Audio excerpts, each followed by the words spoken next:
की ती चिमणी व्यक्तीला काय सांगते की मला तुम्ही किती दूर लोटतायत, हां माझं कसं तुम्ही संगोपन करतायत, ते चिमणी सांगते आपल्याला. ते इतकं आवडलं, त्यांनी दिनदर्शिका काढली त्याची. छान छान.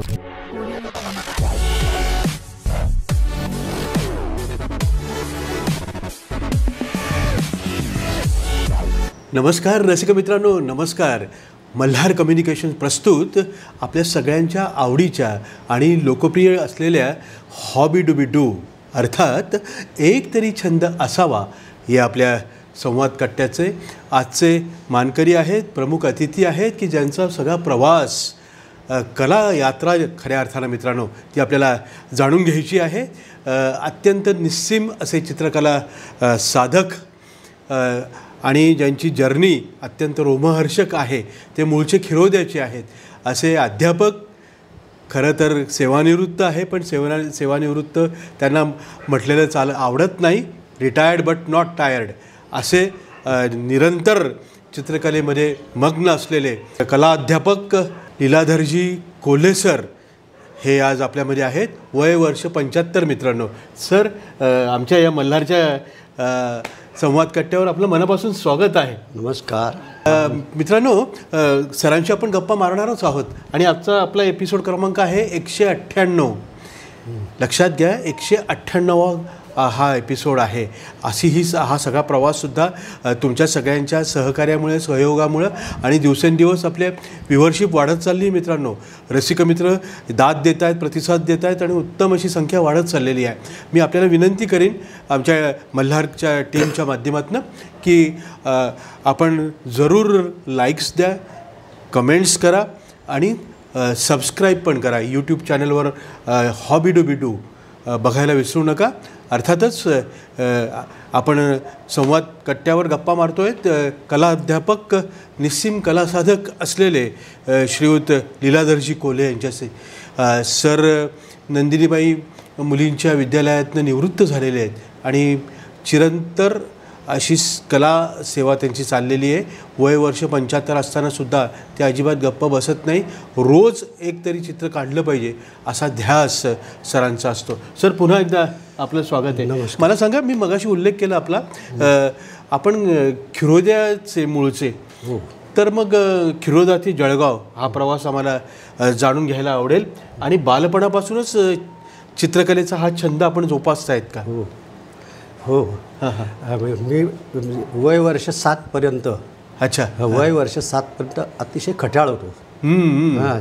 बरंचा बरोबर आणि कैऱ्या पडण्यात तरबेज होतो. बर. पण नंतर हळूहळू आमच्या घरी कलेचा वारसा नसल्यामुळे वडील सुतारकीचं काम करत, मग त्यांच्या सुतारकीच्या कामाकडे बघून मी त्यांच्याबरोबर थोडंसं साहित्य करायला लागलो.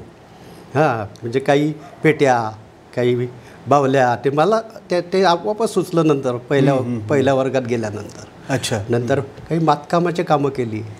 मग हळूहळू मातकामाच्या ह्याच्यामध्ये शंकर, मग कृष्ण आणि असे देवतांच्या मूर्ती करायला सुरुवात केली आणि घरामध्ये एका कोनाड्यामध्ये प्रदर्शन स्वरूपात मांडत होतो. बर. हां. आणि नंतर आमच्या इथे अशी की मोठी भिंत होती.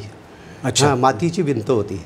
त्या मातीच्या भिंतीवर मी वेगवेगळी चित्र रोज काढायला लागलो. बरं, मला काही तेव्हा वारसा नव्हता किंवा कोणी शिकवलं नव्हतं. वाघाचं चित्र किंवा हत्तीचं चित्र, प्राण्यांचे पहिल्यांदा केले आणि नंतर संत तुकाराम, संत रामदास असे वेगवेगळे संतांचे चित्र त्या भिंतीवर दर महिन्याला एक बदलायचं. आणि असं ते बघून लोक आश्चर्य करत की हा एवढंसं बालक आणि हे मोठे चित्र काढतो आहे. बरं, काढण्यासाठी काय वापरलं मी? त्यावेळेला रंग माहीत नाही, काही नाही. मग शाईच्या पुड्या, गोल्डन शाईच्या पुड्या, बरं. त्याच्यानंतर हळदीचं पाणी, कुंकवाचं रंग, कुंकू, आणि हे गोंदमध्ये मिक्स करायचं आणि लावायचं. अच्छा. आणि ते दर महिन्याला वॉश करून टाकायचा भिंतीला. असे ते वेगवेगळे प्राणी पाहायला लोक आमच्या घराजवळून जात होते. असेच एक प्रसंग घडला की मी चौथ्या वर्गात गेल्यानंतर बर बर. त्या शाळेमध्ये गणेश उत्सवानिमित्त चित्र प्रदर्शन लागलेलं होतं आणि त्यात माझं चित्र राम वनवासात जातो, त्यांच्यासोबत भरत सीता हे आहेत आणि राम वनवासात जातो हे चित्र मी काढलं आणि तिथे त्या प्रदर्शनात ते इतकं आकर्षक ठरलं आणि त्याचं परीक्षण तेथील प्रख्यात शिल्पकार चित्रकार मनोहर गुरुजी हे होते. त्यांनी ते बघितलं आणि हेरलं मला. अच्छा. की यांच्यातला कलागुण आहे ना तो डेव्हलप केला पाहिजे. बर. मग मला त्यांनी शाळेमध्ये गुरुजींना सांगितलं यांना 4 वाजेपासून तुम्ही माझ्याकडे पाठवा. अच्छा. म्हणजे सगळे मुलं 5ला जात मला 1 तास आधी सोडून देत. अच्छा. आणि अशी ती कला डेव्हलप केली. वा वा वा. आणि नंतर मी त्यांचे शिल्पकलेचं काम चालू असायचं, तिथे पण मी ते काम करायला लागलो. आणि मग हळूहळू ती मला स्फूर्ती झाली किंवा त्याच्यामध्ये मला रस मिळायला लागला. अरे आता हे चांगलं आहे ते चांगलं आहे. मग असं करता करता मग आता हे शिक्षण झाल्यानंतर काय करायचं. हायस्कूलमध्ये BG महाजन म्हणून एक ड्रॉइंग टीचर मिळाले, त्यांनी प्रोत्साहन दिलं. आता प्रोत्साहन देणारे मला भरपूर मिळाले. त्यानंतर तिथे खेड्यागावामध्ये सप्तपुट ललित कला भवन हे मधुकरराव चौधरींनी आणि मनोहर गुरुजींनी खिरोद्याला सुरू केलं. वा वा. कशासाठी तर खेड्यातील मुलांना कलेचं शिक्षण घेता यावं. ते एरवी जे मध्ये जाणं परवडत नव्हतं. आमची हालाकीची परिस्थिती होती, त्यामुळे आम्ही जाऊ शकलो नसतो. परंतु त्यामुळे त्या 11वी झाल्यानंतर त्याच कॉलेजला मी ॲडमिशन घेतली. बरं त्याच्या आधी कॉलेज कधीच सुरू झालेलं होतं, पण एकही मुलगा पास होत नव्हता. बरं. 5 मुलं 6 मुलं असे असायचे. आणि मी कॉलेजमध्ये ॲडमिशन घेतली. म्हटलं जे मिळेल ते मिळेल. त्यामध्ये काय झालं की मला प्रत्येक याच्यामध्ये सेकंड क्लास मिळत गेला. अच्छा. म्हणजे फर्स्ट इयर, सेकंड इयर, त्याच्यानंतर थर्ड इयर, ॲडव्हान्स, डिप्लोमा याच्यात सेकंड रँकमध्ये यायला लागलो. आणि मग आता याला कारण काय तर त्यावेळेला मला मिळालेले गुरु. मला वाटतं आपण विशेष नैपुण्यासह सगळे या डिप्लोमा परीक्षा झाल्या आहेत आणि नंतर आर्ट मास्टर पण झाला तुम्ही. हो. GD आर्ट आधी DTC केलं. अच्छा. डिप्लोमा. त्याच्यानंतर GD आर्ट केलं. बरं. आणि नंतर आर्ट मास्टर केलं. अच्छा. म्हणजे कलेने आपल्याला करिअर घडवून आपल्याला दिलेलं आहे नाही का. एक उत्तम सुरुवात म्हणजे अध्यापक म्हणून आणि नंतर निवृत्तीच्या काळामध्ये जवळपास सप्तपुटलाच खिरोद्याला आपण अधिव्याख्याता म्हणून सुद्धा काम केलं. 3 वर्ष म्हणून 4 वर्ष काम. 4 वर्ष. आणि एकूणच सेवा 33 पेक्षा जास्त वर्ष झाली आपली. 33 वर्ष झाली. छान छान छान. इथे 29 आणि तिथे 4. या सगळ्या अध्यापनाच्या पवित्राच्या कार्यामध्ये ज्या त्यागानं आणि सहिष्णू भावनेनं समर्पित वृत्तीनं तुम्ही काम केलं, स्वतः पण केलं चित्रकला आणि ज्ञानदानाचं पण काम केलं. अनेक विद्यार्थी तुम्ही घडवलेले. विद्यार्थी घडवले. येस. 4 वर्षाच्या काळातही विद्यार्थी घडवले आणि हायस्कूलमध्ये आल्यानंतर तिथे पण विद्यार्थी घडवले. छान छान छान. आता हायस्कूलमध्ये केव्हा आलो साधारणतः 1919 साली. बरं 19 साली. अच्छा. आणि तिथे मग असं की तुम्ही रिटायर झाले नाही काही नाही, तुम्हाला काढून टाकले की काय अशी शंका आली सरांना. मग आम्हाला प्रोटेक्शन दिलं होतं सरकारने की जिथे जागा निघेल तिथे जा. वा. त्यामुळे मी तिथे सिलेक्ट झालो. छान छान छान छान छान. आणि मला बाहेरगावी जायची इच्छा होती, म्हणजे जेजेला जायची इच्छा होती. परंतु परिस्थिती नाही. आणि दुसरी गोष्ट आई वडिलांची तब्येत डाऊन असल्यामुळे मला जाता आलं नाही. पण मग मी एकच ध्येय ठेवलं की जे काही करायचं ते इथेच करायचं. वा वा वा. आणि ते प्रामाणिकपणे करायचं. प्रामाणिकपणे तुमची सगळी ती पिढीच तशी त्या पद्धतीची होती. बरं सर, हा जो आपला विषय आहे की चित्रकलेच्या माध्यमातून समाज प्रबोधन. चित्रकलेच्या माध्यमातून समाज प्रबोधन. मित्रांनो, मला नक्की सरांच्याबद्दल अत्यंत गौरवाने उल्लेख करावा लागेल की सरांना ह्या सगळ्या कलाप्रवासामध्ये त्यांचं योगदान लक्षात घेता त्यांना आदर्श पुरस्कार मिळालेला, आदर्श शिक्षकाचा पुरस्कार आणि एवढंच नाही तर अनेक पुरस्कार त्यांना मिळालेले आहेत आणि दरवर्षी मिळत जात आहेत. त्यांचं जसं जसं कार्य फोफावत जातं आहे, विस्तार होत चाललेला आहे आणि लोकांपर्यंत ते पोहोचत आहेत. तर तसं त्याचं मान सन्मान आणि त्यांच्याबद्दलचं एक कृतज्ञतेची भावनासुद्धा वाढत चाललेली. आणि दुसरी गोष्ट अशी मित्रांनो उल्लेखाची, समाज प्रबोधनाचं भान ठेवून तो त्यांचा स्थायी भाव असल्यामुळे त्यांनी चित्रकला हे माध्यम वापरलं.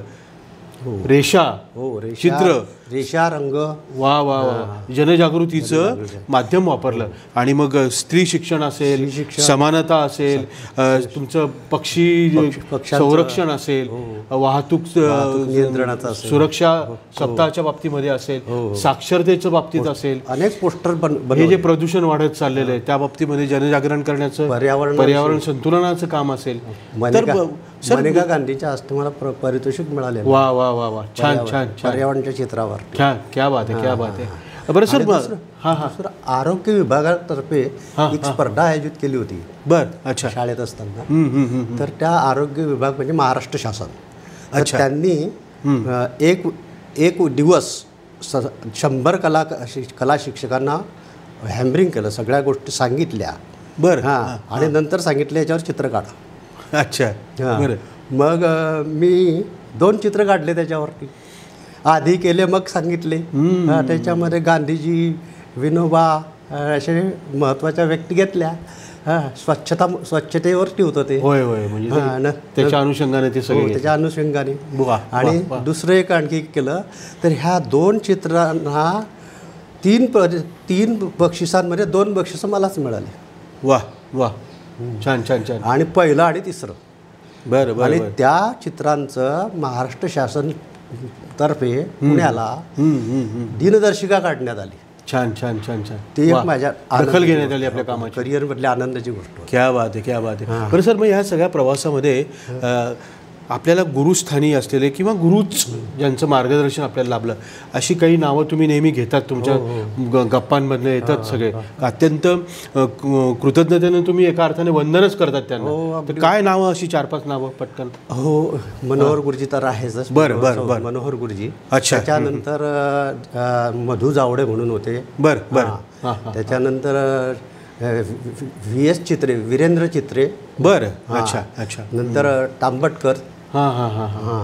नंतर CN पाटील, गवळी सर प्राचार्य होते. गवळी सर, मोठी नाव आहेत. ही सगळी लोकांनी मला खूप सहाय्य केलं. छान छान छान. आणि कारण त्या शाळेचा निकालच चांगला लागला पाहिजे कलेचा, खूप सहाय्य केलं मला. वा वा वा वा, त्यांचा ऋणी आहे मी. खरं. बरं सर, मुलांसाठी, तुमच्या विद्यार्थ्यांसाठी चित्रकलेच्या संदर्भामधले मार्गदर्शनपर अशी तुम्ही पुस्तकं पण लिहिलेली आहेत. हो. काय सांगाल त्याच्याबद्दल? मार्गदर्शनचं पुस्तक एक ग्रेड परीक्षेचे, मला वाटतं ना, ग्रेड परीक्षेचं स्मरणचित्र म्हणून काढलं. Memory drawing. वा. आणि ते मुलांना खूप आवडत होतं. त्यात स्केचेस होते छानपैकी. छान. दुसरं एक छोटं पॉकेट बुक सारखं तेही मी स्मरणचित्रच म्हणून केलं. अच्छा. आणि कलेचा इतिहास म्हणून एक छोटंसं पुस्तक लिहिलं. आणि हे सगळे प्रकाशन जळगाव जिल्हा कलाध्यापक संघाने केलं आहे. वा.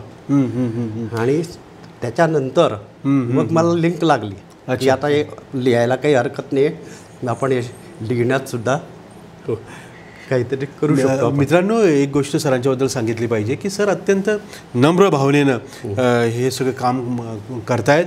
आणि मगाशी सांगितल्याप्रमाणे मी पुनरावृत्ती करतो की 75 वर्षांचे असतानासुद्धा सर अव्याहतपणे कलेची सेवा करतायत. आणि निश्चितपणानं म्हणजे मेमरी ड्रॉइंग असेल, मगाशी उल्लेख झाल्याप्रमाणे स्टील लाईफ असेल किंवा तुमचं निसर्गचित्रण असेल, लँडस्केपिंग असेल, त्यांचं स्केचिंग असेल, व्यक्तिचित्रण असेल, पोर्ट्रेट असेल, सगळ्या गोष्टी सरांना उत्तमपैकी जमतात. एक दृष्टी त्यांच्याकडे आहे, चित्रकलेचा खास डोळा, अत्यंत मॅच्युअर्ड असे ते आर्टिस्ट आहेत. आणि ते शिल्पकृतीसुद्धा तयार करतात आणि त्यांच्या कामाची दखल घेतली गेली. मित्रांनो, मी आपल्याला आवर्जून सांगणार आहे की सर जीव घेण्या कोरोना काळातसुद्धा आपण गप्प बसलाच नाहीत. आपण एक पुस्तक खास तयार केलेलं आहे, रामायण. मित्रांनो, हे पुस्तक आपल्या कॅमेऱ्यात आम्ही दाखवतोय. काय सांगाल सर या रामायणाबद्दल?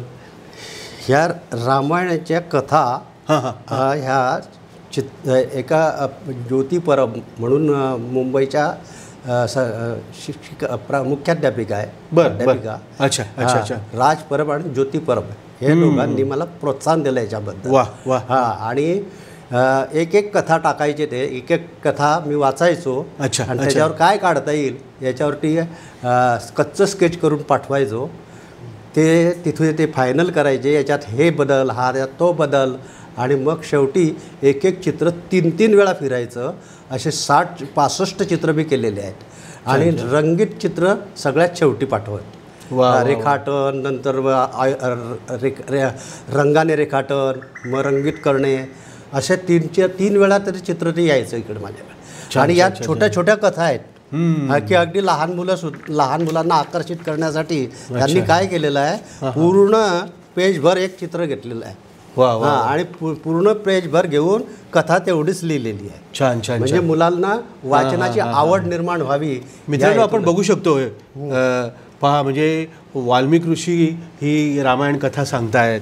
म्हणजे जे आपण ऐकलेलं आहे आमच्या पिढीनं आणि आतासुद्धा, केवळ रंजकच नाही तर एक वेगळ्या अर्थानं संदेश देणाऱ्या अशा ह्या सगळ्या कथा रामायणातल्या. आणि त्या सगळे शब्दचित्रण ज्याला आपण म्हणतो ते प्रसंग घेऊन त्या प्रसंगांचं चित्रण अतिशय सुरेख पद्धतीने सरांनी केलेलं आहे. कारण एक चित्र निबंधाचं काम करतं, चित्र बोलतं. आणि सरांसारखे सिद्ध हस्त चित्रकार जेव्हा असतात मित्रांनो, तेव्हा त्यांच्या रेषा ह्या बोलत असतात. आपण बघतोय रामायणातले एक एक एक एक एक एक चित्र, एक एक प्रसंग सरांनी जे चित्रबद्ध केलेले, फारच एका बाजूला प्रसंगांचं वर्णन आहे, दुसऱ्या बाजूला आपण छान असे प्रसंग चित्र बघतोय. बघा संपूर्ण रामायण. आणि हे केलं ते सरांनी अतिशय प्रतिकूल काळामध्ये, जीवघेणा जेव्हा कोविड होता, कोरोना काळ, त्यावेळेस ते केलेलं आहे.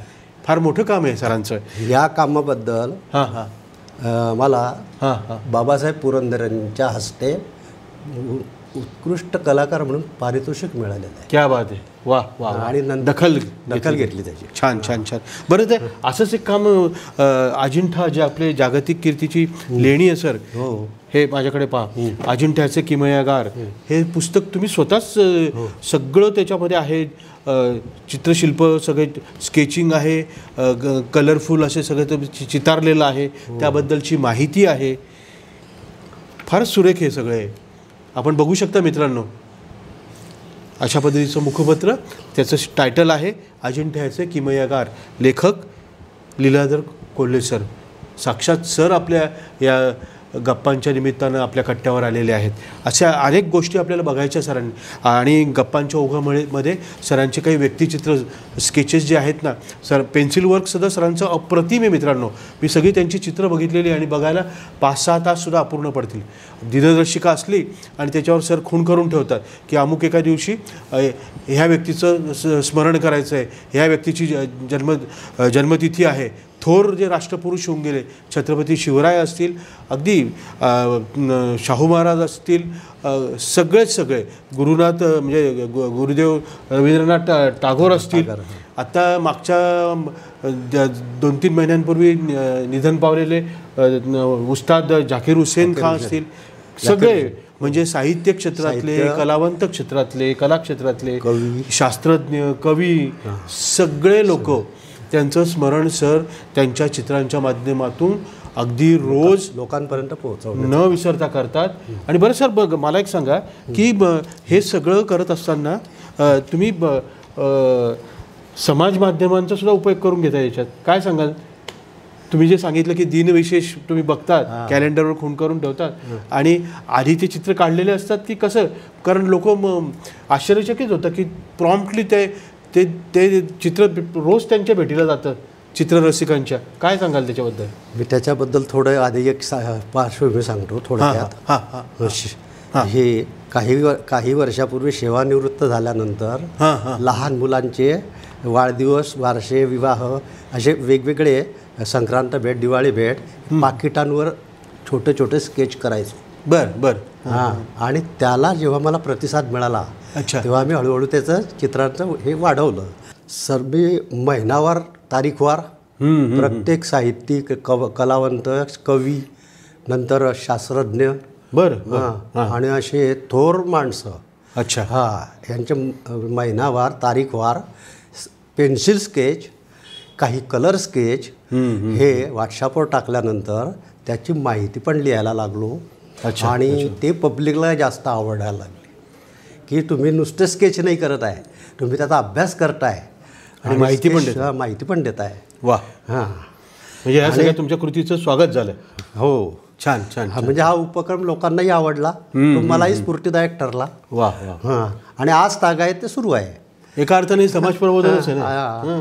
आणि त्याच्यानंतर हे चित्र बघून राज परब आणि त्या मॅडम, काय त्यांचं नाव ज्योती परब, अच्छा, यांनी माझ्याशी संपर्क साधला. बरं. आणि पक्षीचे सप्ताह असतो 20 मार्चला, चिमणी सप्ताह. बरं. आणि चिमणी सप्ताहामध्ये चिमणी बचाव किंवा चिमणी संवर्धन असा त्यांचा उपक्रम नेहमी असतो. अच्छा.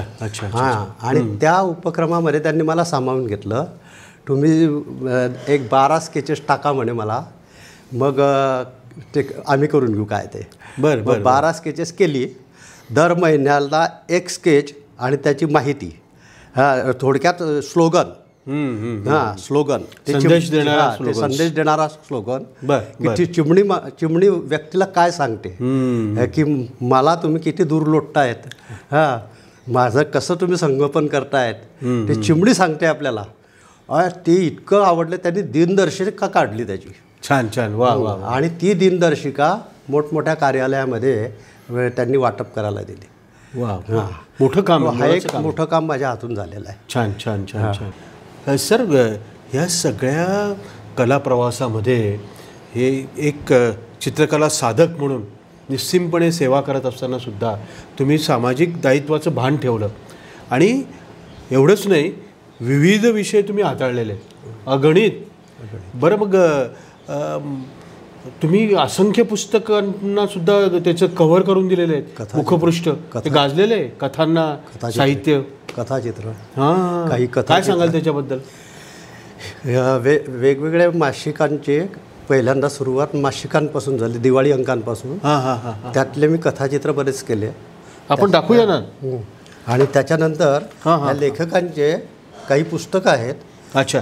ह्या पुस्तकांची पण मी बरेच पुस्तकांची अशी असंख्य अशी कव्हरं तयार केली आहे, अत्यंत सुबक, आकर्षक. आणि या पुस्तकांमधील चित्रसुद्धा माझेच आहेत. वा.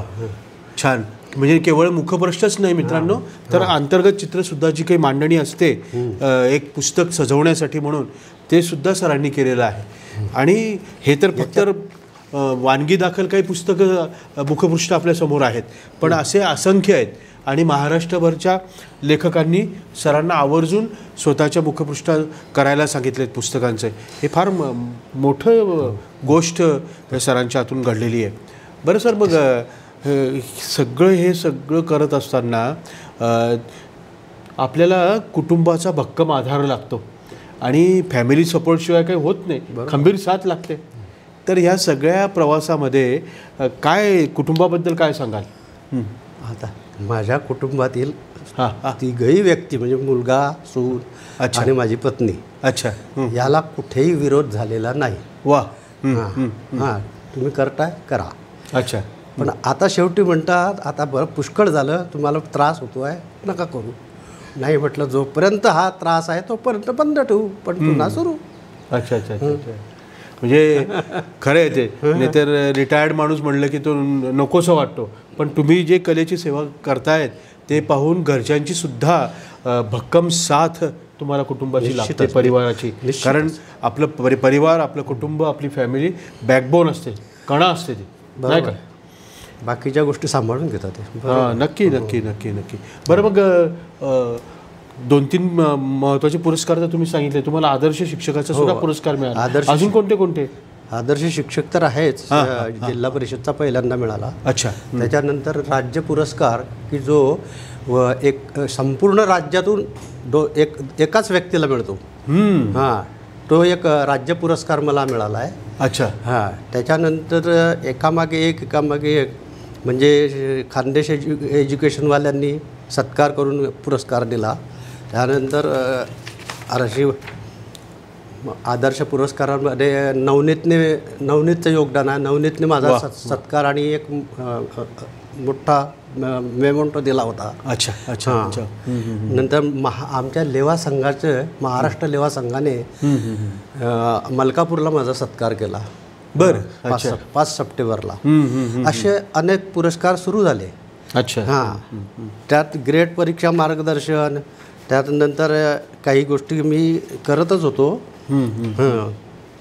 त्यानंतर आता नुकताच एक पुरस्कार जाहीर झाला. वा. हां, महाराष्ट्र राज्य शैक्षणिक कला शिक्षक संघाने राज्यस्तरीय छान छान कलेच्या जीवनावर अनेक वर्ष भरीव कामगिरी केल्यामुळे पंढरपूर येथे कला शिक्षकांच्या अधिवेशनात हा पुरस्कार दिला जाणार आहे.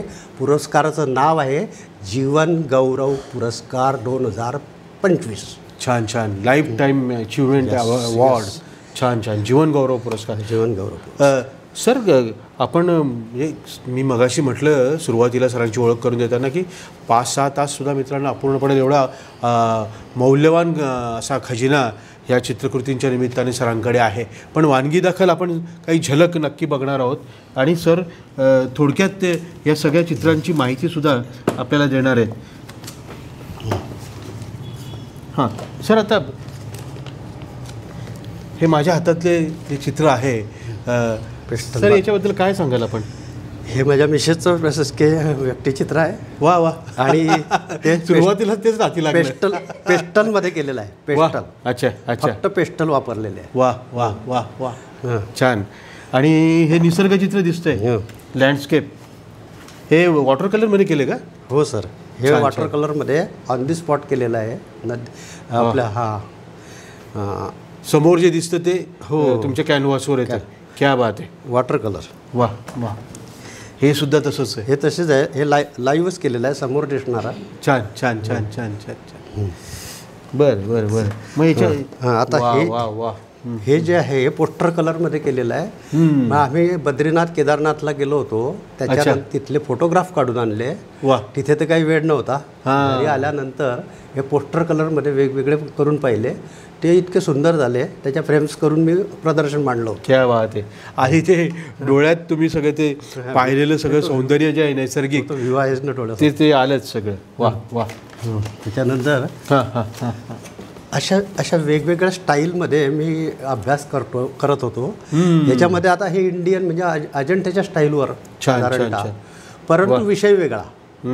याच्यात वैभव आहे आपलं. ह्या विषय आहे की राजा आणि राणी हे गपचीप अशा गोष्टी करतायत. आणि त्याची दासी चोरून ऐकते आहे. आणि हा पहारेकरी बाहेर बसवलेला आहे. म्हणजे ते गुपित कुणाला कळू नये म्हणून त्यांनी पहारेकरू ठेवला, पण दासी ऐकते. हे ऐकते आहे. अच्छा अच्छा. असं ते त्या नाटकाचा भाग आहे हा. बरं बरं. त्यातला प्रसंग आहे. त्यातला प्रसंग आहे. क्या बात आहे. बरं बरं बरं. आणि हे काय स्केचेस दिसत आहेत सर? हे अशा प्रकारचे मी स्वनिर्मित, म्हणजे काही कोणाचा आधार घेतला आणि एक प्राण्यांचं एक पक्ष्यांचे मी अशा पद्धतीचे अनेक चित्र काढून ठेवलेले आहेत. जवळजवळ 36 प्लेट आहेत माझ्याकडे. वा वा वा. म्हणजे कोंबड्याचे अलंकारिक आकार, तसे हे प्राणी व पक्ष्यांचे सृजनात्मक आकार. छान छान छान. क्या बात आहे. वा वा वा. बरं सर, मग हे सगळ्या तुमचं आता आपलं वय 75 वर्षांचं आहे आणि जे स्पिरिट आहे, जे चैतन्य आहे, जे चेहऱ्यावर पण दिसतंय, कलेची सेवा करताना सुद्धा आपण सगळा वेळ सत्कारणी लावतायत. पण आपले हे जे नवशिके हौशी चित्रकार आहेत की नाही, तर त्यांना तुमच्यासारख्या ज्येष्ठाने, वडिलकीच्या नात्याने, अधिकाराने, आणि तुमचं कार्यच तेवढं आहे, तर त्या दृष्टिकोनातून मार्गदर्शक म्हणून, एक गुरु म्हणून काय संदेश द्याल तुम्ही? कारण अर्ध्या हाळकुंडात पिवळे होणारे खूप लोक आहेत, पण तुमच्यासारखे कलायात्रिक जे आहे ते फार दुर्मिळ आहेत. काय सांगाल? मी माझं एकच ध्येय ठेवलेलं आहे, जो माझ्याजवळ जे आहे कला दुसऱ्याला देणे. क्या बात. जवळ काहीच ठेवायचं नाही, ते देत राहायचं. वा. दिल्याने वाढतं. छान. आणि सगळे विद्यार्थी काय, शिक्षक काय, ते आपले सगळे गुरुच आहे. नक्की नक्की. त्या गुरुपासून आपण काही गोष्टी घ्यायच्या आणि आपल्या ह्याच्यामध्ये ते ॲड करायच्या. बरं. आणि मी नवीन लोकांना असं सांगतो की सतत काम करा, सातत्य ठेवा कामामध्ये. त्याची दखल घेणारे आहेत आपल्याकडे, भरपूर आहेत. केव्हा ना केव्हा त्याची दखल घेतली जाईल. म्हणून मला असं सांगावंसं वाटतं सगळ्यांना की तुम्ही सातत्य ठेवा, काम सतत चालू ठेवा. छान छान छान. कार्यमग्न राहा आणि काम चालू ठेवा. समाज नक्की तुमची दखल घेईल असा मौलिक सल्ला चित्रकार लीलाधरजी कोल्हे सरांनी दिलेला आहे. आणि नक्की आपले जे सगळे व्ह्युअर्स आहेत, आपले रसिक मित्र आहेत, ठिकठिकाणी ग्रामीण भागातही आपला रसिक वर्ग वाढत चाललेला आहे. तर सरांनी जे काही गप्पा करताना जे काही महत्त्वाच्या गोष्टी सांगितल्या आहेत, टिप्स दिलेल्या आहेत, त्या नक्की आपण अनुसरूया. आणि सर, आमच्या मल्हारच्या टीमच्या वतीनं आपण आलात आणि अतिशय उत्तम असं मार्गदर्शन गप्पांच्या माध्यमातून आपण केलेलं आहे. तुमच्या कार्याला सलाम आहे आणि तुमच्या सगळ्या पुढच्या वाटचालीसाठी आमच्या टीमकडनं मनापासून शुभकामना. धन्यवाद. धन्यवाद सर. तुम्ही मला इथे बोलावलं, माझी मुलाखत घेतली, त्याच्याबद्दल खूप खूप धन्यवाद तुमच्या टीमला. या मल्हार कम्युनिकेशन ह्या ग्रुपने वेगवेगळ्या लोकांच्या मुलाखती घेण्याचं एक ध्येय ठेवलेलं आहे. ते अतिशय आमच्यासारख्यांना खूप चांगलं आहे. आणि यातून काही ना काही समाज प्रबोधन होतच राहील. आणि या टीमचं मी खूप खूप ऋणी आहे. मला असं वाटतं की हे सातत्याने काम चालू राहावं आणि लोकांपर्यंत पोहोचावं, हीच माझी सदिच्छा आहे.